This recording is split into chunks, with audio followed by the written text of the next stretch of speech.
It is hot up in here, y'all. We are feeling the heat from the volcanoes of Iceland, from Volcano Man to Husavik to Look in the Mirror to Double Trouble. It's all about Rachel McAdams, Will Ferrell, Dan Stevens, Pierce Brosnan, and many others who star in the Netflix Eurovision Graham movie. Norton. Yes. William Lee Adams. Our star. On the police, our girl is... Oh, stop. Eurovision Song Contest, The Story of Fire Saga. Should we review this? Let's do this!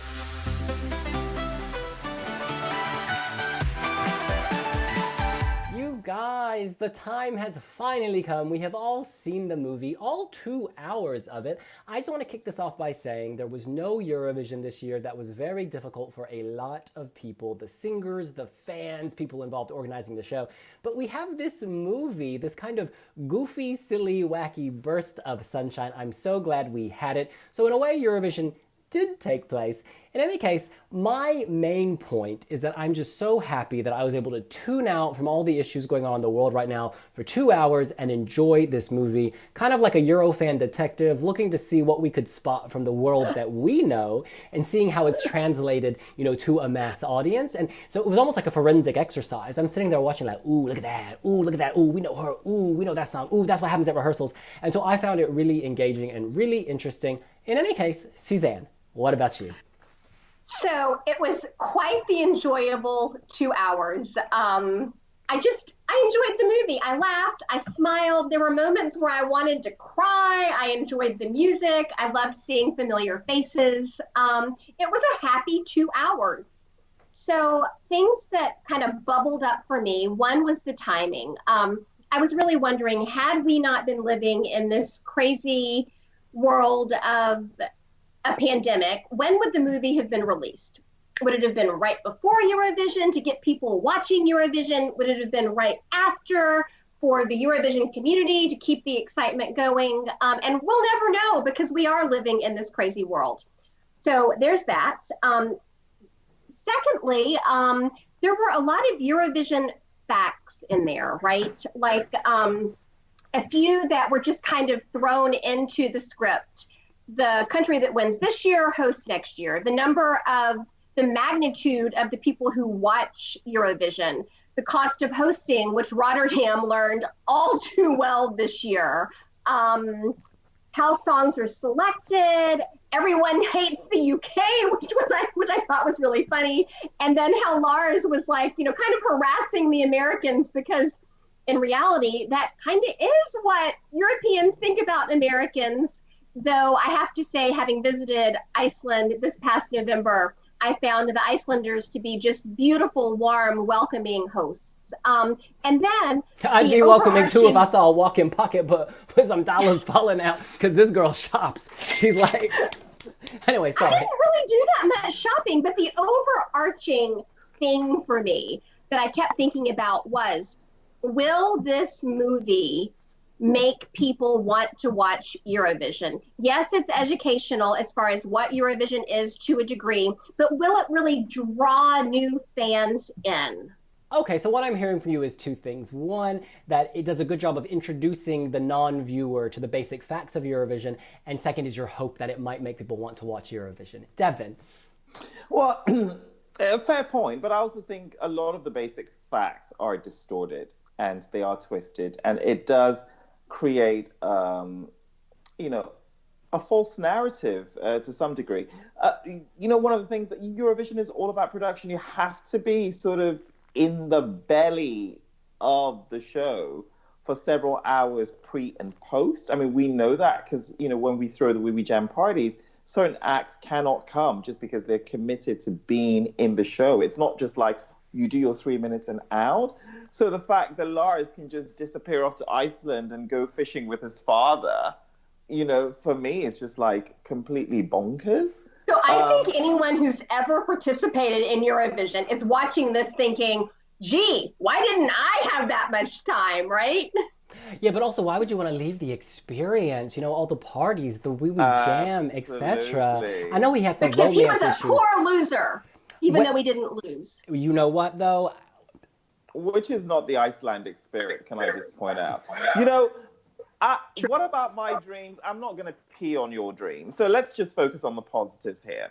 I really like the soundtrack. I think the music is very Eurovision-esque.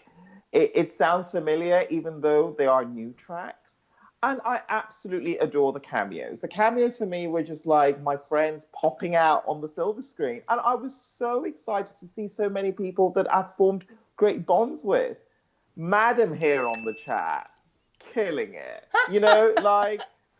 108 and 125. That's where you'll find him. Honestly, I'm thinking there's a lot of footage for part 2 now. You know, and seeing like Salvador Sobral, you know, early on in the film, I was really touched by that. Graham Norton, we're talking Netta, Alina Nechayeva, Jamala, Bilal Hassani, Conchita Wurst, beautiful Anna Odabescu. Bilal Hassani, you know, for me, those were real climaxes in the film and perhaps my strongest highlights. So I really, really loved that. I mean, the characterization didn't work for me as well because, like, Salvador Sobral, to me, he's a jazz legend who won the Eurovision Song Contest. He's the winner who was, like, unassuming. Yeah, but not unassuming to the point of turning him into a street busker. Okay, but let me say this, really? though. Are you Street kidding me? buskers often are free of kind of that commercial push. They don't have a big factory machine behind them. They're real artists, they're not manufactured. And I guess they were going with Salvador. He wasn't manufactured. He was always just keeping it real. I was quite touched by that, actually. I think that segue, the Portuguese song, as these Icelanders arrive in Edinburgh, was a very pan-European... I'm hearing an echo. Why is there suddenly a massive echo? Are you hearing that? No. No, okay. Was a really beautiful pan-European touch. And also that song is just so stunning. And so to see the kind of ancient buildings of Edinburgh set to that was so lovely. And of course, we all know Salvador, and we've had this kind of arc with him from before he was the Eurovision winner, when he was still trying to win Festival da Canção, until afterwards. And it's so nice just to see him again in a different context. Let's focus on the cameos quickly. I think that was a really good device to sort of draw people in from the Eurovision fandom to watch, because, we're going to see some of our stars. But also there were mainstream cameos, if you will. Demi Lovato, she's not known as an actress, but here she is, you know, playing a singer. So that's a cameo in a way, isn't it? And like, she's a brilliant device, I thought. She can sing, and I love how when she's dancing, she's like, look in the mirror, look in the mirror. Those like little subtle over-the-top choreographical flourishes. But then she also, of course, dies in the movie very early on. She blows up on and she reappears as Ghost, you know. But missing an arm. But initially you think she's like an evil ghost trying to like scare him or hurt him, but then you realize she's trying to help him because there's a plot to kind of murder him. I just thought that was like a really clever twist. Suzanne. So Eurovision is a celebration of happy, right? It's a celebration of music, a celebration of friendship, and a celebration of happy. And the sing-along for me was one of the best parts of the movie because that pulled together the friendship, the happiness, the love of music. And I really loved that moment of the movie. I loved how Loreen came down the stairs and then she taps the guy. She's like, dance with me. She was like this temptress. Come on, dance with me. And then he does. And also the pairing of Conchita with Alina Nechayeva. Now, Devin, you and I have... Alina is a stunning woman. She's very elegant, very reserved. You know, it's interesting you talk about Alina, and I was really glad to see her in the film. I certainly remember in 2017 she was. It was in 18. Oh, God. I know certainly she was your favorite star to Boomerang. I loved her boomerangs because there's this, like, poise. There's, like, even in a silly boomerang, she has poise. It's just stunning. And I also loved the folklore and the references to the elves, because you probably both recall, you know, when I was in Iceland this past year, the Christmas cat was one of the things that I loved. And so I thought it was cool that they brought that up. And then I thought it was really funny that people kept asking Sigrid and Lars if they were siblings, just because Iceland is such a small country. Clearly, this film targets the American audience. I mean, both of you clearly love it. I see so many. Wait, hold on. Are you saying that it targets the American audience because we as Americans love it? Well, I mean, you two clearly like it a lot, and for me, there's just so many holes in the script. I think the acting is committed to what the narrative wants to bring out, but it's just not the emotional tugging of the film for me is just, yeah. As a Eurovision fan, I see more holes in the script than merits to the script. I love the music, I love the cameos, but I feel that a lot wasn't done with it. I feel like it didn't really go anywhere. I mean, there's so many scenes that were so overstretched that I was thinking, oh my god. So, like what? For instance, okay, like when he came out at Reykjavik International Airport and then spotted these Americans who, of course, they're going to be there. They haven't, they're just going to be there. And then he just hitches a ride in their vehicle and is speeding through town. And it's like, oh, there's no speed limit. Go through these. I'm just like, okay, yeah, we're going to get to that blockbuster Hollywood moment. But, and then the arm that flies from the boat and is like, okay, yeah. Oh, great, that means we can all go, which completely avoids the fact that you can internally pick an artist. But of course, all the Icelandic artists were dead because... So let's go back to that moment at the airport, okay? I thought the moment at the airport was fantastic, right? Lars returns. He wants to get to Eurovision. He comes out of the airport. There's nobody there. Why? Because they're all watching Eurovision, except for... the Americans. The security guard. And the Americans, yeah. And so I loved that part of the movie also because it was very telling that, yeah, I'm in Edinburgh right now and everybody's watching Eurovision. Yeah, I think this is the whole point of fiction. Like, you take liberties to create a narrative. It's not reality. This is not a documentary. Like, every single movie that we watch has these things that if you really study, you're like, that ain't real, that ain't possible. But that's the whole point, is to suspend reality and take you somewhere else. I do think that real and possible. I have a question. Well, I was not done. I'm sorry. So, no, listen. So, for instance, the death of all the singers in Iceland, that was quite funny because they're saying this is a really small country. All of our talent has now died. They're taking the piss. Like, they're kind of mocking the cliche that Iceland is so tiny. Like, it's done deliberately and like tongue in cheek. It's not like they're saying, "Oh, we're gonna pull the cloth over everyone's head." When you pair such outlandish fiction and cradle it with fact, it presents a very distorted picture. And I'm just gonna listen. The thing is, you're in the film and your sister is American, so like I'm not gonna win this war. But what I will say. He's American too. Well, Madam. In a certain way. Sorry, this is all inside. Oh God! But here's the thing: even the production to me felt a bit really pared back. You think Hollywood would go crazy on the stage and really amp what a Eurovision stage looks like. I mean, to me, even at songs like Happening levels, it just looked quite muted. Eurovision usually looks a lot bigger than that and a lot better than that. And my goodness, to think that it kind of reminded me when, you fell off the hamster wheel and it was still spinning and the whole scarf thing is like, oh my God, no technical rehearsals. But it kind of reminded me about Eurovision where some random crazy will just jump on the stage and start singing with an act. I mean, nonsense like that happens. Obviously, not to this degree. And I was picturing Sara Alto like falling out of her wheel, thinking how horrible it would have been had it actually happened. Devin, you say that, we just are blinded by the film, blah, blah, blah. No, I see flaws in it. I do think it was a bit long. I think it could have been a bit tighter. And certainly there were some scenes I didn't necessarily understand why they were there. Like, there's a scene of Lars and Sigrid early on a bench in Edinburgh. And we already... trying to kiss. Yeah, and like it went on a bit long. We already get that there's this romance, budding. And I just thought maybe, certain things could have been nipped and tucked to make it like a bit tighter. But you need those subplots at the same time for the mainstream audience. Because yes, us Eurovision fans, we're happy just to watch like the stage show and stuff, right? But like I think you need those other subplots. One subplot I really did love was Alexander Lemtov. So many questions here.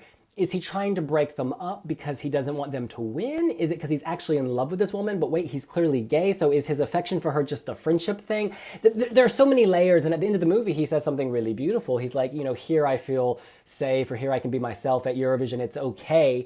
And I think that taps into a lot of what we love about Eurovision, is that sort of safe space inclusivity. And to see someone who, this character doesn't have that where he's from, and he says that himself. I'm not suggesting that. It's quite touching, actually. And at the end, I was quite moved. He hasn't been to the press center. So, which, again, funnily enough, it shows in a lot of the sort of the tease beforehand. Suzanne, do you remember the Sea of Flags? We didn't even get to see that in the film, right? That was a sweet touch. I think I see what Debin's getting at. Debin's suggesting there was no press conference. There was no press conference. But in the photo in Total Magazine, there was they were at a press conference booth with So they must have filmed a segment. Well, yes, actually they did. I'll talk about that in my vlog, actually, because I was there the day that was filmed. But again... Oh, sister gets to plug. Yes, honey. But listen, the movie, you obviously have to make kind of judgments on what's going to push the plot forward and what's going to make it tight, and clearly they didn't think that would help advance the plot, so fair enough to them.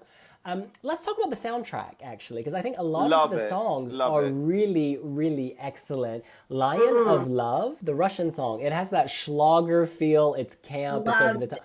A total celebration of camp. You could hear that at Eurovision. Mm-hmm. Yeah, Double Trouble. Or the Mirror song that, got blown up on the boat.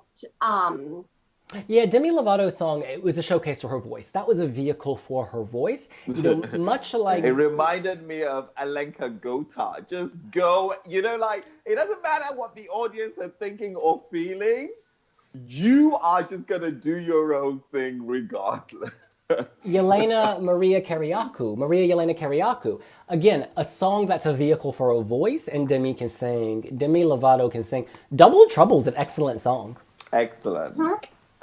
It was an excellent song. And it was curious to me, obviously they switched to Husavik in the final scene because it's so emotional. But I would say that both of those songs, if they neck and neck. Yeah, if they had those two songs. They tap into different kinds of emotions, but neck and neck. You know what I found really funny? How Fire Saga even came into the competition. It was almost like some random pick by some television executive, which is quite how we feel sometimes when William and I review these songs. We're like, who actually selected this to move forward, Well, if you've got to fill 12 spaces, they knew Mirror was going to make it. Yeah. And then she got blown up. Do you think that perfect harmony with the infinity sign is beautiful, a good Eurovision slogan? Yeah. I can't believe no one ever did that before. It sounds really good. Real. It makes sense. It's generic enough to be inoffensive, but it actually says something important. It's the perfect slogan. I liked it. And it can also read political, which, sometimes these slogans toe the line. Europe in perfect harmony.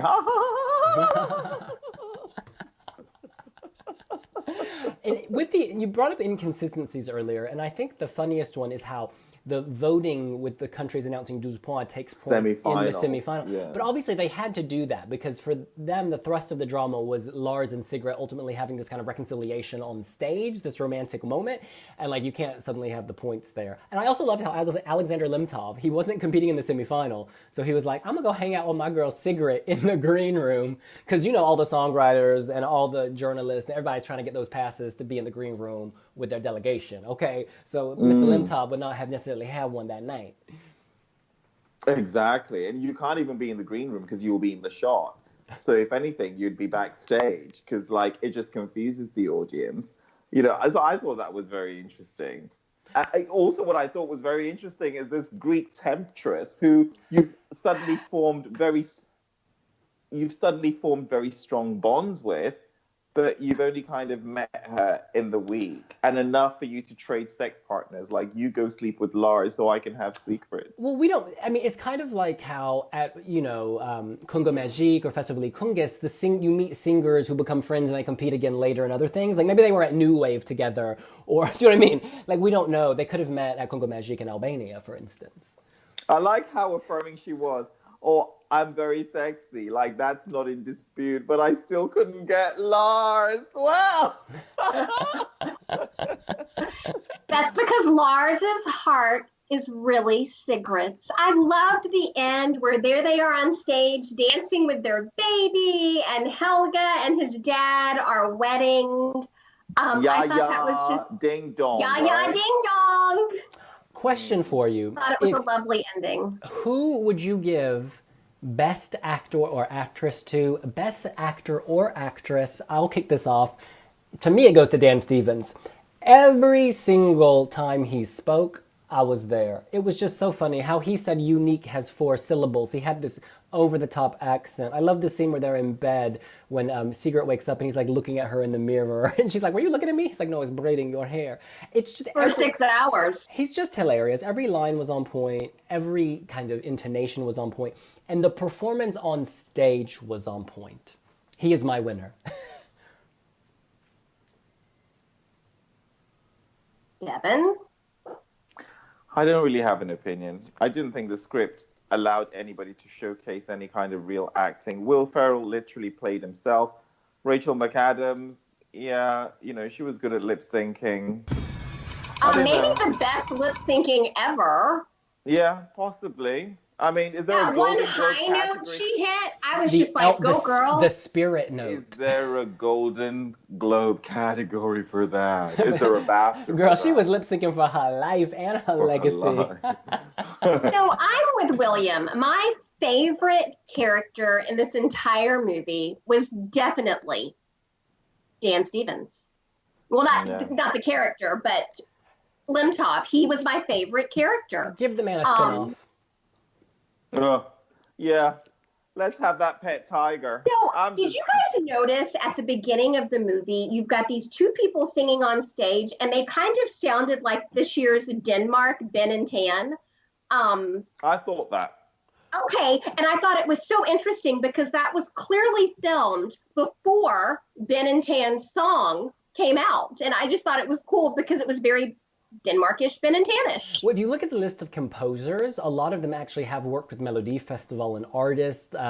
There's a post on Wiwibloggs, but like this guy who did the score is Icelandic. One of the What's Wiwibloggs? Thomas Gayson has a song in the movie Masquerade, I believe, something like that. No. What is Wiwibloggs? Wiwibloggs. It's all on Wiwibloggs. Okay, well, since Devin isn't going to name a best actor, I'm going to name another one, a best supporting actor. I actually thought Pierce Brosnan was very effective in the few scenes he was in. You really do get the sense of a disgruntled man, but he made me laugh. Like, he was a jerk, but like, you're like, what's going on in there? Like, why is he hurt? Why is he damaged? Why is he acting this way? And I wanted to know more. Suzanne. So I think that we learned more. Lars reminds him of his wife, Lars's mother, who has passed, and I think it hurt his heart. Did he kill her? That's Did he what I kill want to know. her? Did he kill his wife? Because he showed absolutely no love to Lars. But no, to Suzanne's point. Heart to watch Lars because Lars reminded him of this woman he loved, whom he had lost. What a way of showing And in the end, I think that comes out where he tells him how he's made Iceland proud, and he's proud of him. So their dynamic was very interesting throughout the entire movie. But how many parental relationships have a lot of dimension like that? Many. I'm sorry, what a way of showing love. I'm sorry. Love is continuously giving. You don't. Oh, honey, that is not how relationships work. No, that is not how relationships work. Okay. The end. What happened at the end? We're gonna move I'm on. so confused. So you know who else I liked in the movie was Kevin Swain. I liked him. Yeah, I thought it was just so funny the way he was directing this and that, and just the vast changes to the costumes and the staging for Double Trouble. But normally we wouldn't see someone doing more than one song, right? Or am I wrong?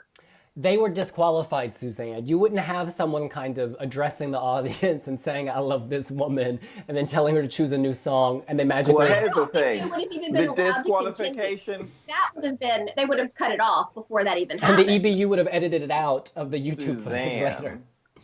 Suzanne, the disqualification came way too late. At the point where she was ripping her costume to shreds, that's a disqualification right there. Yeah. Because you have to also commit to your wardrobe choices. You can't just decide mid shooting that, you know, and I love how some songs are like 1.5 minutes and others just go on for like 9 minutes. I did love Secret's dress. PKN song from Finland in 2015 was 90 seconds, so it's not out of the realm of possibility. Oh yeah, and tell me a song that has been 9 minutes. Which song was 9 minutes? Oh, Husavik, my hometown, I love it. Husavik, that is a beautiful song. I've got to say, one of the biggest surprises to me, I thought this would just be silly goofy the whole time, but there actually was an emotional arc. And when she sang that song, it made me think of the beautiful vistas in Husavik, of them as children at the beginning of the movie, watching Waterloo, of their burgeoning relationship, of his dad being a jerk. Oh, there's Wakanda. Yeah, Wakanda is here. We've renamed Barnaby Wakanda. I don't know how that came about. Wakanda. Hello, Barbear. Oh, my goodness. But yeah, I was really actually surprised that I felt something tender at the end. I'm telling you, I laughed. I cried. There were many emotional moments for me. Devin, did you... You know what? I mean, the Netflix is an excellent platform for real documentaries. And I think that this is a really missed opportunity not to invest in something that curates Eurovision in its truest form. You know, These have been made. There's an ARTE, Franco-German broadcaster documentary. There's so many documentaries about Eurovision. This Fire Saga is this fictitious film where, they're lip syncing to, songs and just being kind of emotionally stifled, infantile 50-year-olds. I'm done with it. I would have quite liked, Eurovision to have taken a much more serious but fun approach as well. And I think you can do both. When Hollywood comes in, it's about driving through the streets of Edinburgh, gate crashing into, look at all that bin, that moment where he's kicking the bins and then turns this loo upside down, turns out somebody is using the loo and all the feces spill out on the street. You know what? I mean, they do better ways. That was really funny. Maybe not realistic, but it was funny. And I quite like the insult to the Americans, go to a Starbucks. There was a lot of in this that I thought the Game of Thrones reference I thought was cute. I thought it was often well observed. I do have issues. I wish they had been slightly more acerbic. I think, Eurovision fans initially were like, oh my gosh, this is going to be so disrespectful. But I almost think maybe it was at times too respectful. It's like, because clearly this movie was a labor of love, and that came through. So I think that gave them space to be a bit more acerbic. For instance, Graham Norton's commentary, it was less biting than normal. And I quite like his biting commentary. Like Terry Wogan, I think, sounded bitter, whereas I think Graham Norton's very good at balancing. No, Terry Wogan's was funny. My God. It was funny, but I think it often got a bit bitter towards the end, whereas Graham Norton, I think, moderates better. He's both cutting but also loving. Whereas in the movie, he felt a bit more safe to me. Am I on the moon here? No, I felt that as well. But that was probably to... He felt safer than he would do in his general broadcasts. Yeah, I agree. I felt like the staging was really good. Lion of Love in particular. But just watching the different craziness of the staging, like when the Viking came out on stage and then you had the guy dressed as the clown. So those were good stagings. And then there were a couple that were a little off, but you've got to admit, in Eurovision, there's always some staging that's actually a little bit off, right? My girl, Pernilla Karlsson from Finland, there wasn't no staging. There was a green dress. You know what I'm saying? Despina Olympiu, no staging whatsoever. Sophie Maranova, a spinning firework, 2.5 minutes in. I thought a lot of these, I take Devon's earlier point that perhaps this wasn't as lavish an OTT as we often see, but at the same time, it was still significantly bigger than a lot of things we do see. Yeah, but to be fair, I felt it was really muted. So, for instance, the Alexander Lemtov, is that his name, his character? Is that called Alexander? Okay, so his party was way more elaborate and lavish than his actual staging. I mean, yeah, he had 5 male dancers, or maybe 4. 5, I think. And he was doing crazy funny things with them, but actually it was quite basic. But his party was way over the top.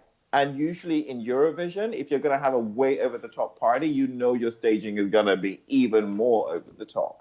So, yeah, I just thought the stage, in fact, if anything, Fire Saga had the best staging, really. It was touching. If you think about all the elements, they had the wings and the harness, then they had the hamster wheel. There was actually a lot more production to them, which, again, defeats the whole storyline that they were just a throwaway act, because even the commentator said something like, "Oh, we're so sorry about our act. We'll do better next year."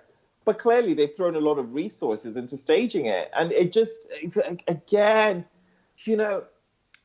it doesn't kind of propel the story we're meant to believe. There's so many. I just found so many. But maybe it's because I know so much about Eurovision. But then you two do as well. So I think that what their staging showed was we have so much heart. We are in this to win it. Like when they, rolled off the stage and came back and finished their song.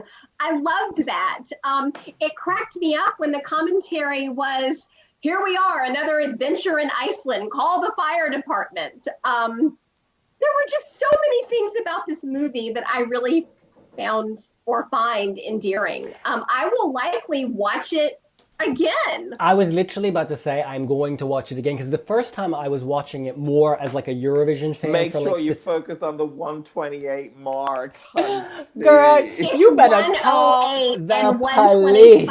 Baby. Our girl is killing it, okay? And there's the other thing about 108 and 125. Oh, Lord have mercy. Y'all are funny. The other thing that I loved about Lars and Sigrid was how childlike they are, right? Like it was so cute. They pull up to this crappy hotel and Lars comments on how luxurious it is. And then they go inside and they raid the mini bar. Like how stinking cute was that? Sounds like something you would do. What? Nothing. No, I would not be raiding the mini bar. Girl, I've seen your purse. I've seen you taking shrimp, cookies, chocolate. I'm sorry, that's not me. That's our mother. Oh, yeah, that is our mother. At my graduation, she was putting shrimp in her purse next to John Lithgow. It was so embarrassing. About some of the artists, right? Some of them have a ton of money. Some of them don't. Some of them come from lavish backgrounds. Some of them don't. And you've really got to wonder, what do some of these artists think or feel when they check into their hotel room? Is there really ever a time when someone is like, "Oh my God, this is fantastic," and they raid the mini bar just because they're so excited to have access? All right, final point. Why don't we go around and just give our final thoughts on the movie? One thing for me, Anna Odobescu, at first I was like, this is so random that Anna Odobescu is in this dance number. But watching it, my eyes went to her. She worked every frame. Anna Odobescu really owned every single shot she was in.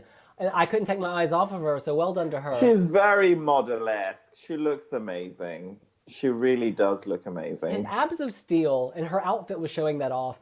And my other point, again, is just that this is a lovely, lovely, lovely distraction. I'm going to watch it again because this is one of the few times in the past few weeks. Because, I work night shifts, right? And, you end up feeling like you have no time, even though you have the same amount of time, but it's just reversed. Devin, you know what I'm talking about. When you work night shifts, you just go into this hole. And this is the first time in, a long time I could just tune out. I wasn't concerned about having to tweet something clever. I wasn't concerned about having to, it's not like watching a national final. Got to be in a conversation. I could just tune out and watch a movie and enjoy it. And you know what? I'm going to do it again. Yes, I see flaws. Yes, it could be shorter, but you know what?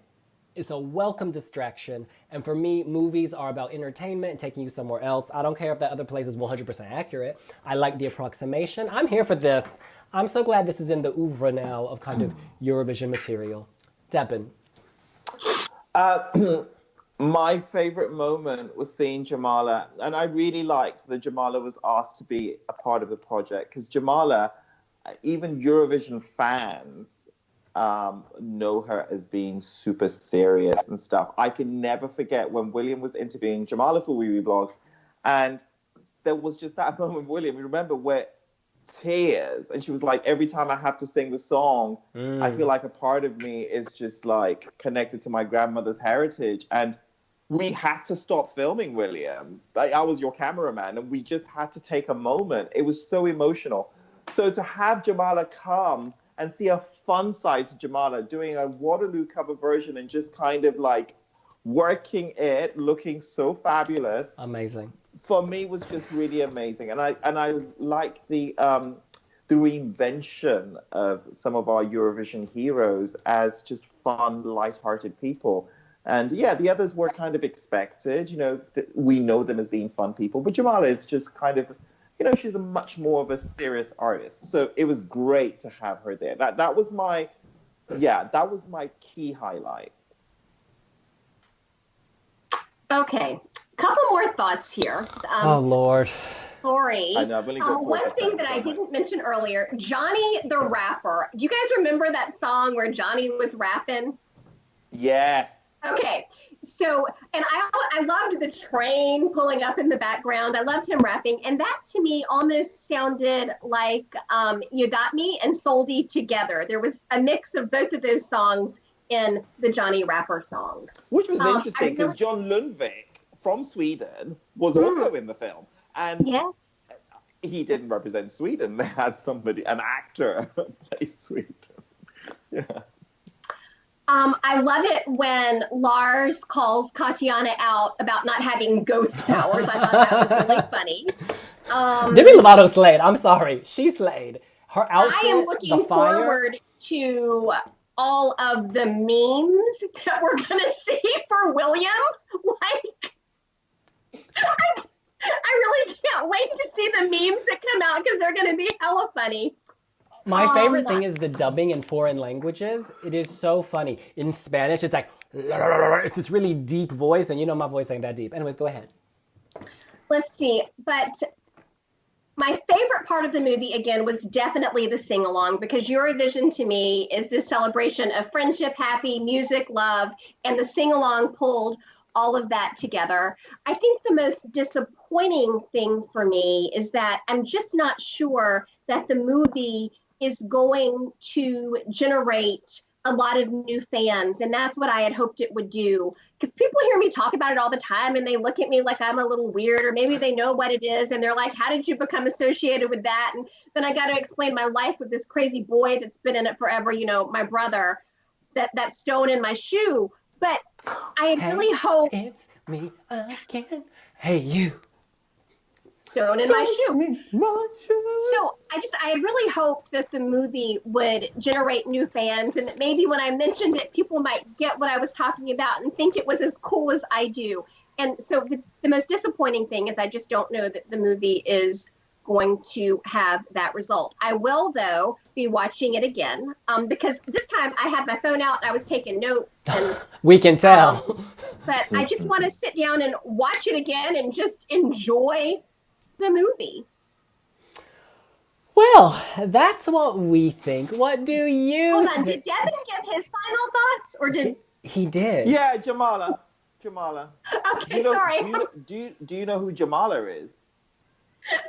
Well, she was before my Eurovision time. Okay. I talk about her Suzanne, quite often. you referred to her as Sad Tree Woman. Okay, listen, you need to have spent... When did I refer to her as Sad Tree Woman? The very first time I ever had you react to Eurovision, she was in it, and you called her Sad Tree Woman. And then Sad, Pained Tree Woman. Jamala. I like Jamala fine, but out of these four, she's not my favorite. Okay, you know what? Clearly, whatever connection we've had has now been truly severed. Are you still shielding? Are you working from home?